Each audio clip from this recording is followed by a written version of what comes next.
श्री गणेशाय नमः। श्री जगदम्बा दुर्गा दैव्ये नमः।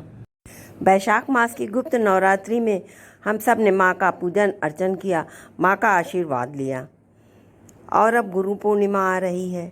गुरु पूर्णिमा में अपने गुरु का आशीर्वाद प्राप्त करके पवित्र श्रावण मास में बाबा भोलेनाथ की पूजा अर्चना करें, उन्हें मनाएं, उनसे अपने परिवार के लिए, अपने प्रियजनों के कल्याण के लिए प्रार्थना करें, उन्हें मनाएं। बाबा तो भोले भंडारी हैं, वह व्यक्ति की चेतना के अंतर्यामी हैं। देवों के देव महादेव, त्रिदेवों में एक देव हैं। बाबा भोले भंडारी हैं, जिनकी पूजा अर्चना से व्यक्ति अपनी समस्त परेशानियों से, संकटों से छुटकारा पा सकता है। प्रेम, श्रद्धा, विश्वास और समर्पण से श्रावण मास में बाबा को मनाएं, इनकी पूजा अर्चना करें, क्योंकि श्रावण मास बाबा को अत्यंत प्रिय है। ये शीतलता प्रदान करने वाला महीना है। हर वो चीज़ जो शीतलता प्रदान करती है वो भगवान शिव को अत्यंत प्रिय है, क्योंकि बाबा ने कालकूट विष पिया है। इस पूरे मास में भगवान शंकर की पूजा अर्चना का विशेष महत्व है। भगवान शिव जितने रहस्यमयी हैं, उनकी वेशभूषा व उनसे जुड़े तथ्य भी उतने ही विचित्र हैं। बाबा शमशान में निवास करते हैं, गले में नाग धारण करते हैं, भांग व धतूरा ग्रहण करते हैं। भागवत महापुराण में कथा है समुद्र मंथन की, जिसमें देवता और दानवों ने मिलकर समुद्र को मथा तो सबसे पहले हलाहल विष निकला। विष इतना हलाहल था कि सारी सृष्टि में हाहाकार मच गया। भगवान विष्णु ने देवताओं को सलाह दी कि जाकर भोलेनाथ को मनाएं, वही इस विष को पी सकते हैं। भगवान शिव ने विष तो पी लिया, लेकिन उसे गले में अटका कर रख लिया, जिससे कि पूरा कंठ नीला पड़ गया। और तब शिव जी का एक नाम पड़ा नीलकंठ। हलाहल से उत्पन्न हो रही अग्नि इतनी तेज थी कि शिव जी के शरीर पर इसका असर होने लगा। भगवान को ठंडक मिले, इसके लिए उन पर जल चढ़ाया जाने लगा, जिससे शिव जी प्रसन्न हुए। और तब से शिव जी पर जल चढ़ाने की परंपरा शुरू हो गई, जो आज तक चली आ रही है। भक्त अपने श्रद्धा और विश्वास से बाबा को जल चढ़ाते हैं और उनसे आशीर्वाद प्राप्त करते हैं। हमारे बाबा अघोर हैं। घोर का अर्थ होता है डरावना या बहुत भयंकर। अघोर जो सहज है, शमशान में भी रह लेते हैं, शिवालय में भी रह लेते हैं, कैलाश पर्वत पर भी इनका वास है, काशी भी धाम है, सब जगह एक समान है। इन्हें पंचमेवा भी प्रिय है, धतूरे के कांटेदार फल भी। हालांकि दोनों के स्वाद और तासीर में, रंग रूप में कितनी भिन्नता है, फिर भी बाबा को दोनों प्रिय हैं और ये समान भाव से उनको स्वीकार करते हैं। इतने सरल, सहज और अघोर हैं हमारे बाबा। ये मात्र संयोग नहीं है कि सावन मास शुरू होने के एक दिन पहले गुरु पूर्णिमा का पर्व हो जाता है। वास्तव में भगवान शिव ही आदि गुरु हैं। शांति, संतुष्टि, समानता और सहयोग का जो पाठ शिव बाबा ने संसार को पढ़ाया, वह किसी अन्य देवता ने नहीं पढ़ाया। बाबा ने देवता हो या दानव, सबको समान भाव से स्नेह किया। शिव जी ने कभी भी अपनी शरण में आए हुए दैत्यों से भी भेद नहीं किया। कैलाश की बर्फीली पहाड़ी को घर बनाया, पशुओं की खाल को वस्त्र, भस्म को श्रृंगार और अपने आराध्य का ध्यान लगाए कैलाश के ध्यानी अपना अनूठा पति धर्म निभाते हुए पत्नी के शरीर त्यागने पर बावरे हो जाते हैं और उनका शरीर लेकर संपूर्ण ब्रह्मांड के चक्कर लगाते हैं। कितना अगाध प्रेम है, या ये कहें तो प्रेम की पराकाष्ठा ही है। पुनः माँ पार्वती जी, जो कि माँ सती का ही पुनर्जन्म थी, ब्याह करके उन्हें संतुष्ट और प्रसन्न करने के लिए कभी उन्हें श्री राम की कथा दोहराते हैं और कभी अमरनाथ गुफा में अमृत की कथा कहते हैं और कभी अन्य दिव्य कथाएं कहते हुए उनके साथ रमण करते हैं। इसीलिए तो कन्याएं सावन मास के पवित्र मास में व्रत उपवास रखकर शिव जी जैसा पति पाने की कामना करती हैं और विवाहिताएं अपने पति की दीर्घायु, सुख, सौभाग्य के लिए बाबा का पूजन अर्चन करती हैं, उन्हें मनाती हैं। जिसने माँ सती के जितने भी जन्म हुए, उनकी मुंडमाला ही धारण कर रखी है। सती यानी शक्ति के बिना शिव शव के समान हो जाते हैं और अपने आराध्य की अखंड समाधि में लीन हो जाते हैं। ऐसे हैं हमारे बाबा, ध्यानी, योगी और पति के रूप में। फिर कोई स्त्री क्यों न चाहेगी शिव जी जैसा पति। शिव बाबा के प्रमुख 6 पुत्र हैं। श्री गणेश जो विघ्नहर्ता हैं सभी जानते हैं, कार्तिकेय, सुकेश, जलंधर, अयप्पा और भूमा, और सभी के जन्म की अपनी एक रोचक कथा है जिनको हम अपने अगले वीडियोज़ में लेकर के आएंगे। शिव जी के 7 शिष्य हैं जिन्हें प्रारंभिक सप्तर्षि माना गया है। इन ऋषियों ने ही बाबा शिव के ज्ञान को संपूर्ण धरती पर प्रचारित किया, जिसके चलते भिन्न भिन्न धर्म और संस्कृतियों की उत्पत्ति हुई है। हमारे सप्तऋषि कौन हैं? श्री कश्यप, अत्रि, वशिष्ठ, विश्वामित्र, गौतम, जमदाग्नि और ऋषि भारद्वाज को सप्तर्षि कहा जाता है। बाबा ने अनेकों अवतार लिए हैं, जिसमें मुख्य हैं वीरभद्र, पिपलाद, नंदी, भैरव, महेश, अश्वत्थामा, शर्भावतार, गृहपति, दुर्वासा, हनुमान, वृषभ, यतिनाथ, कृष्ण दर्शन, अवधूत, भिक्षुचर्य, सुरेश्वर, किरात, सुनट नर्तक, ब्रह्मचारी, यक्ष, वैश्यानाथ, द्विजेश्वर, हंसरूप, द्विज, नतेश्वर आदि। वैसे तो संपूर्ण ब्रह्मांड ही बाबा का ज्योति स्वरूप है। हम सभी बाबा की ज्योति से ही ज्योतिर्मय हैं। उन्हीं की ज्योति हम सबके अंदर विराजमान है। संसार के कण कण में पशु, पक्षी, पुष्प आदि सभी बाबा के ही ज्योति रूप के अंग हैं। वेदों में रुद्रों का जिक्र है। रुद्र 11 बताए जाते हैं: कपाली, पिंगल, भीम, विरूपाक्ष, विलोहित, शास्ता, अजपाद, आपिर्बुद्ध, शंभु, चंड तथा भव। बाबा भिन्नता में भी एकता का मार्ग दिखाते हैं। शिव जी के पुत्र कार्तिकेय का वाहन मयूर है, जबकि शिव के गले में वासुकी नाग है। स्वभाव से ही मयूर और नाग आपस में दुश्मन हैं। और बाबा गणपति का वाहन चूहा है, जबकि सांप मूषक भक्षी जीव है। माँ पार्वती का वाहन शेर है, लेकिन शिव जी का वाहन तो नंदी बैल है। इस विरोधाभास या वैचारिक भिन्नता के बावजूद शिव परिवार में एकता है और बाबा हमें एकता का पाठ पढ़ाते हैं। तिब्बत स्थित कैलाश पर्वत पर बाबा का निवास है, जहाँ पर शिव विराजमान है। उस पर्वत के ठीक नीचे ही पाताल लोक है।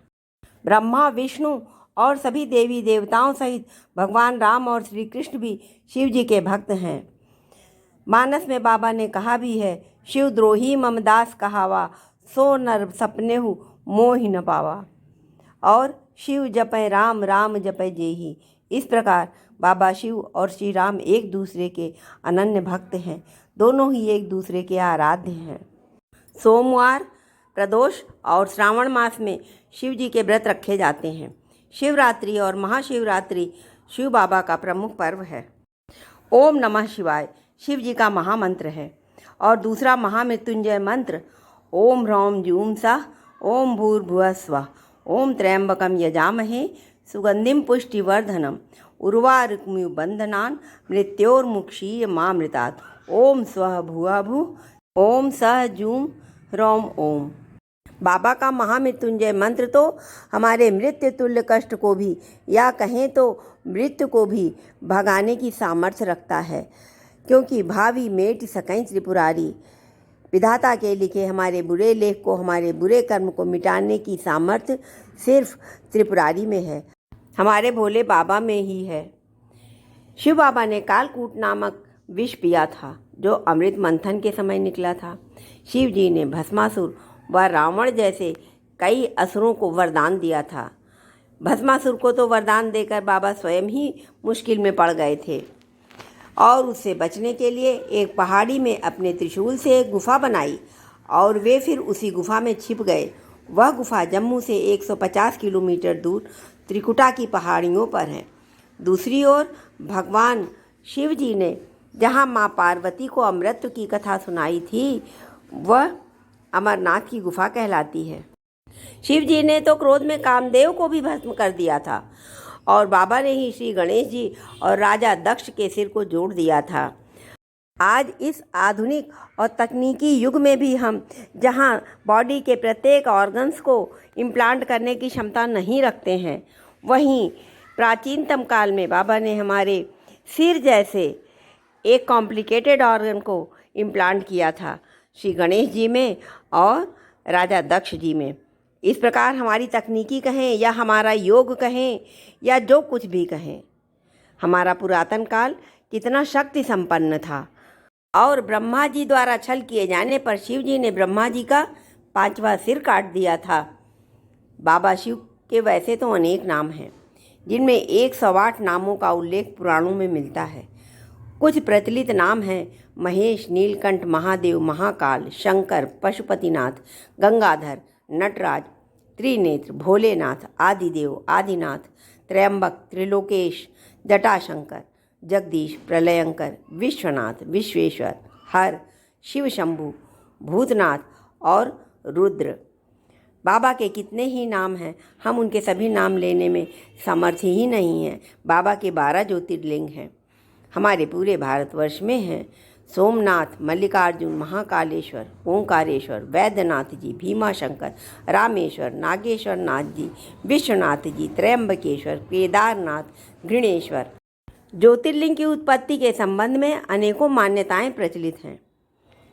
देवताओं की दैत्यों से प्रतिस्पर्धा में जब भी देवताओं पर घोर संकट आता था तो सभी देवादिदेव महादेव के पास जाते थे और सभी परास्त होकर शिव के समक्ष झुक जाते थे। इसलिए शिव हैं देवों के देव महादेव। वे दैत्यों, दानवों और भूतों के भी प्रिय भगवान हैं। वे राम को भी वरदान देते हैं और रावण को भी वरदान देते हैं। भगवान शिव ने हर काल में लोगों को दर्शन दिए हैं।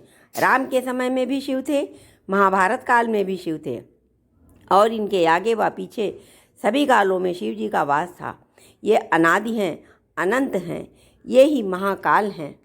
पुराणों के अनुसार प्रलय काल में जब समस्त सृष्टि जिसमें लीन हो जाती है और पुनः सृष्टि काल में जब प्रकट होती है उसे लिंग कहते हैं। इस प्रकार विश्व की संपूर्ण ऊर्जा ही लिंग का प्रतीक है। आजकल लोगों में बहुत सारी गलत भ्रांतियाँ फैल गई हैं, जिसे हमें नहीं सुनना चाहिए, नहीं समझना चाहिए। वस्तुतः यह संपूर्ण सृष्टि बिंदुनाद स्वरूप है। बिंदु शक्ति है और नाद शिव है। बिंदु अर्थात ऊर्जा और नाद अर्थात ध्वनि, यही दो संपूर्ण ब्रह्मांड का आधार हैं।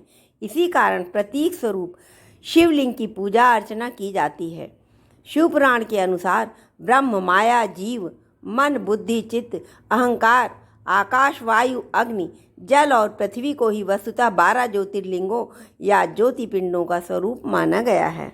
शिवलिंग का अर्थ है शिव का आदि अनादि स्वरूप, शून्य, आकाश, अनंत, ब्रह्मांड और निराकार परम पुरुष का प्रतीक होने से इसे लिंग रूप कहा गया है। इसे शिवलिंग कहा गया है। स्कंद पुराण में कहा गया है कि आकाश स्वयं लिंग है, धरती उसका पीठ या आधार है और सब अनंत शून्य से पैदा हो उसी में लय होने के कारण इसे लिंग कहा गया है। शिवलिंग भगवान शिव और देवी शक्ति का आदि अनादि एकल रूप है, जो कि प्रकृति की समानता का मानक भी है, जिसका अर्थ है इस संसार में न केवल पुरुष का और न केवल स्त्री का वर्चस्व है, अर्थात दोनों समान हैं।